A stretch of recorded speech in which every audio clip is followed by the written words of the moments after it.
ఉన్న బంగారాన్ని విడిపించి ఆ రోజు ఆన్లైన్ రేటుకే మేము కొంటాం. Sharma gold company.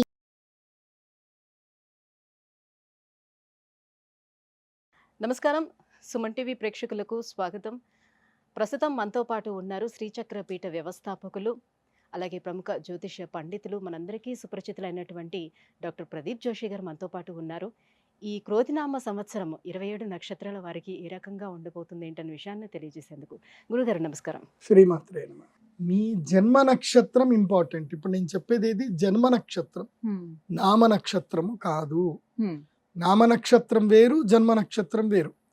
నామ నక్షత్రానికి ఏ రాశి ఫలాలు గాని ఏ గోచార ఫలితాలు గాని వర్తించవు.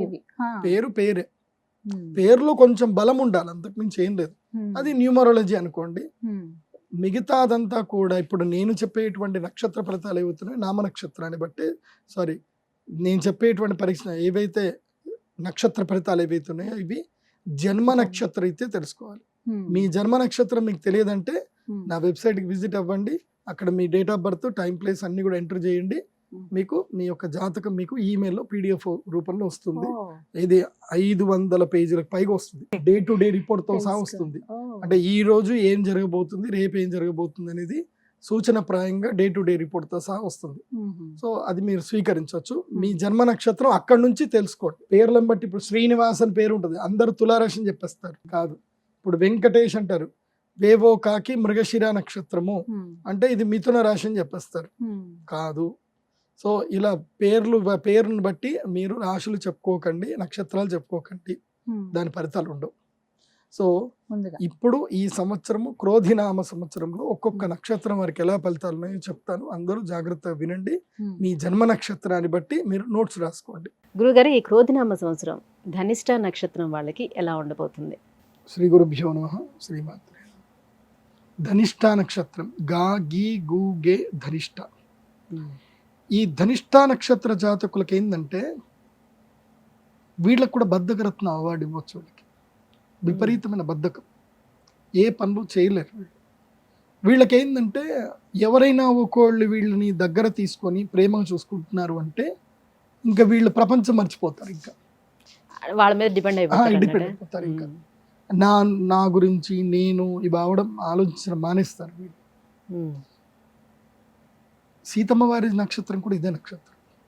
సీతమ్మ అంతే, రాముణ్ణి నమ్మింది, అయిపోయింది, అన్ని మర్చిపోయింది. రావణాసురుడు వచ్చాడు, గడప దాటమన్నాడు, ఏమో మా ఆయన ఉన్నాడు కదా అనుకున్నాడు, పోయింది, ఇబ్బంది.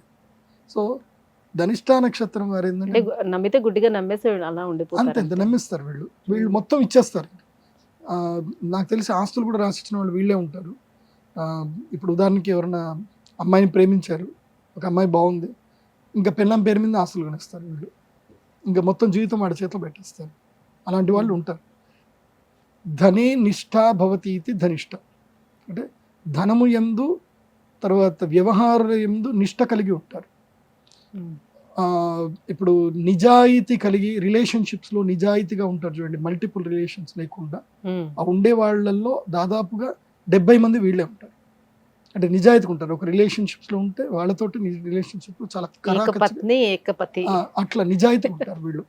వీళ్ళకి అంత లస్ట్ ఉండదు, అంత జీవితం మీద పెద్దగా ఆలోచన ఉండవు. కాకపోతే కోపం బాగుంటుంది వీళ్ళకి. వాగుడుకాయలు వీళ్ళు, విపరీతమైన వాగుడుకాయలు. కోపం కూడా అలాగే ఉంటుంది. మాటలు అనేస్తారు, చేస్తారు, తర్వాత ఆర్గ్యుమెంట్స్ కూడా చేసుకుంటారు కొంతమంది. వీళ్ళకి మాత్రం ఈ సంవత్సరము భూయోగం ఉంది. భూమి యోగము, ధనయోగము, రాజపూజ్య యోగము, రాజయోగము, విద్యాయోగము, ఈ యోగాలన్నీ కూడా ధనిష్ట నక్షత్రం వరకు ఈ సంవత్సరం. సో వీళ్ళు ఈ సంవత్సరం మంచి యోగ జాతకులు అవుతారు. ఈ సంవత్సరం ఎవరైనా ఉంటే ధనిష్ట నక్షత్ర జాతకులు ఎక్స్ప్లోర్ అవ్వండి, ఇంట్లోనే ఉండకండి. ఇందాక నేను చెప్పాను మీరు ఎవరి మీద డిపెండ్ అయి ఉంటారు అని చెప్పాను. సో అది కాదు గురుగారు, మేము డిపెండ్ అయి ఉండము, మా కాళ్ళ మీద మేము నిలబెడతాము అని చెప్పి మీరు నాకు చేసి చూపించండి. ఇంకోటి ఏంటంటే వీళ్ళకి రూట్ ఫోబియా ఉంటుంది. రూట్ ఫోబియా, వీళ్ళకి దారులు మర్చిపోతారు, వీళ్ళకి దారులు గుర్తుండవు సరిగ్గా. ఏదైనా ఒక దారిలో కంటిన్యూ పైసలు పోతే తప్ప అది గుర్తుపెట్టుకుంటారు, మిగతాది గుర్తుపెట్టుకోలేరు. సో ఆ ఫోబియా నుంచి కూడా బయటకు రండి. వీళ్ళకి లాంగిట్యూడ్లు, లాటిట్యూడ్స్, దిక్కులు వీళ్ళకి తెలియదు. సో అలా ఒక ఫోబియా అయితే వీళ్ళకు ఉంటుంది. అంటే నా రీసెర్చ్లో తేలింది అది. కాబట్టి ఏదైనా లెర్నింగ్ నేర్చుకుంటూ ఉండండి. చిన్నపిల్లలు ముఖ్యంగా ఈ నక్షత్ర జాతకుల్లో చిన్నపిల్లలకు నేను చెప్పింది అంటే మీ పిల్లలు ఉంటే వాళ్ళ దగ్గర నుంచి మొబైల్ని దూరం చేయండి. మీ పిల్లల దగ్గర కనుక అంటే వేరే పిల్లలు వేరు, ఈ పిల్లలు వేరు, వీళ్ళ దగ్గర మొబైల్ ఉంటే మాత్రం వీళ్ళ జీవితంలో ఎదగరు. చెప్పాను కదా, డిపెండెన్సీ ఉంటుంది, వీళ్ళు ఇంకా ఇదే ఇదే ఇదే ఇదే ఇదే ఉంటారు. కాబట్టి దేనికి అడిక్ట్ అయితే దానికి అట్లా ఉండిపోతారు. ఇంకా వీళ్ళు కొత్త దాన్ని యాక్సెప్ట్ కూడా చేయరు. ఇప్పుడు ఉదాహరణకి మీరు పప్పన్నం మీకు అలవాటు, ఇంకా పప్పన్నమే తింటారు, ఇంకా కొత్తది ఎక్స్ప్లోర్ చేయరు ఇంకా. సో అది పిల్లల వరకు 16-18 ఏళ్ళ వరకు ఇది ఇలాగే ఉంటుంది. సో అలా ఎక్స్ప్లోర్ చేస్తే మంచిది. ఎక్స్ప్లోర్ చేయించడానికి ట్రై చేయండి. పిల్లల్ని మాత్రం ఇంట్లో ఉంచకండి. ఈ సంవత్సరం అంతా కూడా పిల్లల్ని ఇంట్లో ఉంచకండి. తొడపాయసం పెట్టండి, బయటకు పంపించండి. ఇది బాగా గుర్తుపెట్టండి.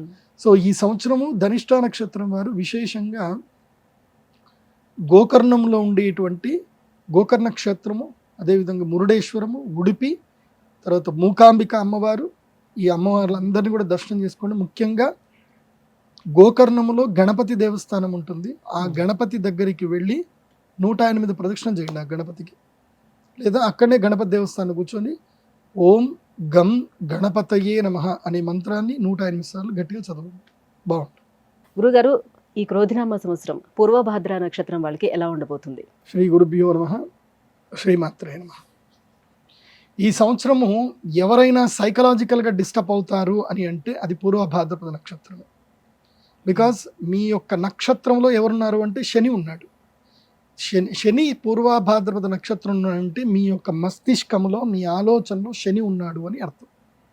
శని అక్కడ ఉన్నాడు అంటే అర్థం ఏంటంటే దుఃఖం, ఏడిపిస్తాడు. బలబల ఏడుస్తారు. ఎట్లా ఏడుస్తారు అంటే అసలు కన్నీ లాగవు, వెక్కి ఏడుస్తారు. అంత దుఃఖం ఉంటుంది, అంత బాధ కలుగుతుంది ఈ సంవత్సరం. మీరు ఏ పని చేయండి, ఎక్కడికైనా వెళ్ళండి, అప్రిషియేషన్ ఉండదు, ఇబ్బంది కలుగుతుంది. తర్వాత మంచి చేద్దామని పోతే చెడు జరుగుతుంది, కరెంటు షాకులు తగులుతాయి, అగ్ని ప్రమాదాలు ఉంటాయి. చాలా జాగ్రత్తగా ఉండండి. మీరు ఫోన్లలో మాట్లాడేటప్పుడు చాలా అప్రమత్తంగా ఉండండి. వాయిస్ రికార్డులు చేసుకుంటారు. ఇప్పుడు ఉదాహరణకి మీ బాస్ గురించి ఏదో మీ ఫ్రెండ్ అన్నాడు, ఆడింది దరిద్రుడు, అస్సలు నాకు పని కానివ్వట్లేదు, ఎప్పుడు ఈ టార్చర్ పెడుతున్నా అంటే, అవునే వీడు నిజంగా చండాలుడే, దుర్మార్గుడు అని చెప్పి మీరు ఏవైతే అన్నారో అవన్నీ కూడా రికార్డ్ చేస్తారు వీళ్ళు. అక్కడ ఎప్పుడు చూపించాలో అక్కడ తీస్తారు. తర్వాత వాళ్ళ మాటలు మాత్రం రికార్డు బయటకు రావు, మీ మాటలు మాత్రం బయటకు వస్తాయి. దానితోటి మీరు అబాస్ పాలవుతారు.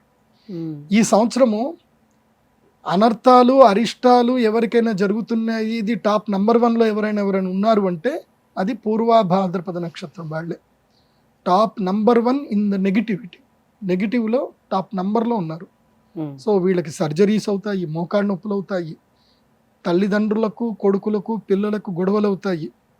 చూడండి, నీ కొడుకే మీ మీద కేసేస్తాడు చూడండి కావాలంటే. ఇలాంటివన్నీ జరుగుతాయి ఈ సంవత్సరం. తల్లిదండ్రులు మీ మీద కేసేస్తారు, మా పిల్లాడు మమ్మల్ని పట్టించుకోవట్లేదు, పెళ్ళాం దగ్గరికి పోతున్నాడు, మెయింటెనెన్స్ ఇవ్వాలని అమ్మా నాన్న కూడా పిల్లల మీద కేసులు వేస్తారు. ఈ పూర్వభాద్రపదకి జరుగుతుంది. సో అనవసరమైన కేసులు, అనవసరమైన గొడవలు, తగాదాలు ఇవన్నీ కూడా జరుగుతాయి. కాబట్టి ఈ సంవత్సరం నేను పూర్వభాద్రకు చెప్పేది ఏంటంటే, ఈ సంవత్సరం పూర్తిగా అన్నీ మానేయండి అని చెప్తాను నేనైతే.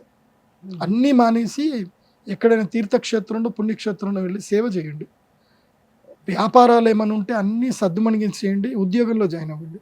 చాలామందికి ఉద్యోగం నుంచి వ్యాపారం రమ్మని చెప్తాను, కానీ వీళ్ళకి ఏం చెప్తున్నాను, వ్యాపారం నుంచి ఉద్యోగం రమ్మని చెప్తున్నాను. ఎందుకోసం అంటే ఈ సంవత్సరం అంతా లెర్నింగ్ టైమే, నేర్చుకోవడమే. ఈ సంవత్సరం మీకు గుణ వాట్ అని సినిమాలో చెప్తారు కదా, అలాంటి మీకు కూడా జరుగుతాయి. అంటే వాళ్ళ క్యారెక్టర్ ఎలా ఉంటుంది బేసిక్ గా చెప్తున్నా కదా. డీజే టిల్లు అదేదైతే ఉంటుంది కదా, డీజే టిల్లు 2లో వాడు చెప్తాడు కదా, ఊర్లో ఉన్న లత్కోర్ పంచాయతీలు మొత్తం తీసుకొచ్చిన ఆమె చేసుకుంటున్నా హరి ఓం తచ్చత్ అంటాడు వీడు. సేమ్ అదే ఆ డీజే టిల్లు మొత్తం ఈ సంవత్సరం మీరే. ఈ సంవత్సరం డీజే టిల్లు ఎవరు అంటే వీళ్ళే. మీ అందరికి టిల్లు అని పేరు పెట్టవచ్చు. పూర్వభాద్రపద నక్షత్ర జాతకులు ఈ సంవత్సరం టిల్లు 2, టిల్లు 3, టిల్లు స్క్వేర్, టిల్లు సర్కిల్ మీకు. ఈ సంవత్సరం కాకుండా సాధారణంగా వాళ్ళ గుణాలు ఎలా ఉంటాయి? దే ఆర్ వెరీ గుడ్, వాళ్ళు చాలా బాగుంటారు, మంచి యాటిట్యూడ్ ఉంటుంది, అంత బాగుంటుంది. కానీ ఈ సంవత్సరం బాగాలేదు. ఈ సంవత్సరం మాత్రం చాలా కేర్ఫుల్ గా ఉండాలి. ఓకే, మరి ఎలాంటి పరిహారాలు ఏమైనా చేసుకోవాలా వాళ్ళు? పూర్వభాద్రపదం వాళ్ళు పరిహారం అంటే ఏం లేదు, మౌనంగా ఉండడం పెద్ద పరిహారం మీకు. యోగా చేయడం అనేది ఇంకో పెద్ద పరిహారం. ప్లస్ దేవాలయ రీత్యా మీరు కామాఖ్య అమ్మవారిని దర్శనం చేసుకోండి. గౌహతి వెళ్ళండి, మన హైదరాబాద్ నుంచి డైలీ ఫ్లైట్స్ ఉన్నాయి, గౌహతి ఫ్లైట్లో వెళ్ళండి, గౌహతి దర్శనం చేసుకోండి. అమ్మవారి దర్శనం చేసుకోండి. ఆ తర్వాత విశేషంగా కామాఖ్య తంత్రం అని ఒక పూజ ఉంటుంది, అది ప్రత్యేకంగా మీరు చేయించుకుంటే మంచిది. అంటే సంపదలు ఎక్కువ ఉన్న వాళ్ళకి చెప్తున్నాను, సంపద లేనటువంటి అంటే సంవత్సరానికి 50 లక్షలకు పైగా ఇన్కమ్ ఉంటే కామాఖ్య తంత్రం చేయించుకోండి. అందుకోసం అంటే అది మినిమం 3 లక్షలు అవుతుంది, చాలా పెద్ద పూజ. సో ఒకవేళ మీకు అంత లేదు, డైరెక్ట్గా వెళ్ళండి, అమ్మవారి దర్శనం చేసుకోండి, అమ్మవారికి దండం పెట్టుకోండి. పిండి కొద్ది రొట్టె, మీరు ఎంత సంపాదిస్తారో ఎంత పోగొట్టుకోండి. ఇప్పుడు ఉదాహరణకి నేను నెలకి 1 లక్ష రూపాయలు సంపాదిస్తున్నా, పోతే ఎంత పోతుంది, 1 లక్ష రూపాయలు పోతాయి నాకు, అంతకుమించి నష్టం ఏం లేదు. కానీ నెలకి 1 కోటి రూపాయలు సంపాదించే వ్యక్తికి 1 కోటి రూపాయలు పోవడం అంటే చాలా పెద్ద ఇబ్బంది. కాబట్టి అలాంటి నష్టాలు జరగొద్దు అని అంటే కామాఖ్య తంత్రం చేసుకోండి. ధన్యవాదాలు గురుగారు. శ్రీమాన్. సుమన్ టీవీలో మీ పర్సనల్ అండ్ బిజినెస్ ప్రమోషన్స్ కోసం కింది నెంబర్కి కాంటాక్ట్ చేయండి.